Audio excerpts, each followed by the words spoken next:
पहिली गोष्ट म्हणजे गुरुचरित्र वाचणारी व्यक्तीच मुळात पुण्यवान असते आणि नशीबवानही असते।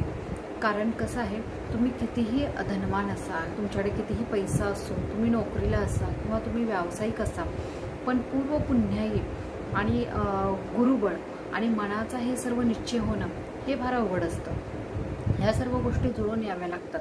तर पूर्व पुण्याई तुमच्या गाठीशी असते, म्हणूनच तुम्ही गुरुचरित्राचं हे जे वाचन आहे ते तुम्ही करता म्हणजे तुमच्याकडून स्वामी महाराज हे करून घेतात। आपण फक्त निमित्त आहोत प्रत्येक गोष्टीला, की बाबा आपण केलं तर आपण हे सर्व आपणच आहोत। तर करून घेणारे हे आपले स्वामी महाराज असतात। त्यांनी आपल्याला करायला सांगितलं, करण्यास भाग पाडलं, आपल्या मनात त्यांनी हे विचार आणले करावे असं। तर त्यामुळेच हे सर्व झालेलं आहे। म्हणजे करतानी करविता तूच एक स्वामीनाथा, माझी या ठाई वार्ता मी पणाची नसेची। म्हणजे प्रत्येक वेळा जे आपल्या तोंडामध्ये येतं बघा, मी केलं, मी बसले पारायणला, किंवा मी हे केलं, मी याग केले, मी प्रहराची सेवा घेतली, ह्या सगळ्याचा मी हा जो शब्द आहे, मी म्हणजेच स्वामी आहे। ते म्हणजे स्वामी आपल्याकडून त्या गोष्टी करून घेत आहेत।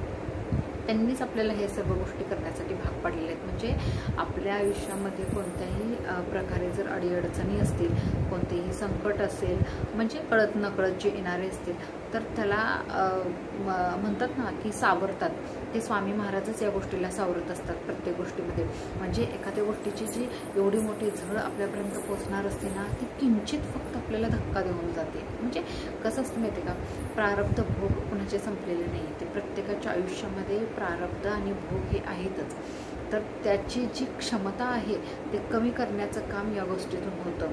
जेव्हा तुम्ही गुरुचरित्राचं पारायण करता, किंवा तुम्ही सारामृतांचे पाठ करता, किंवा तुम्ही याग प्रहरामध्ये भाग घेता, सेवा करता, स्वामी केंद्रामध्ये आरतीला जातात, म्हणजे ह्या स्वामी सानिध्यात थोडक्यात म्हणावं लागेल की तुम्ही स्वामी सानिध्यात जितकं जवळ जाता तितकंच तुम्हाला स्वामी सावरतात अशी गोष्ट आहे। म्हणजे आपले जे प्रहर आपल्या ज्या आयुष्यामध्ये येणाऱ्या अडीअडचणी असतात, ठीक आहे ना, भोग असतात, ते येतातच, ते येऊन जातातच, परंतु त्याची झळ आपल्याला किंचित लागते। म्हणजे एखादं मोठं नुकसान जे होणार असतं तिथं फक्त किंचित थोडंसंच होतं, तर हे जे आहे ते स्वामी महाराज सावरत असतात। हे प्रत्येकाच्या आयुष्यामध्ये ह्या गोष्टी होत असतात।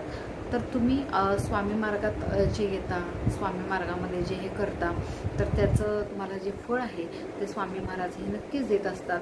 स्वामी महाराज नेहमी म्हणतात, हम गया नहीं जिंदा है, आणि याची अनुभूती आणि प्रचिती ही सर्वांनाच आलेली आहे। हम गया नहीं जिंदा है।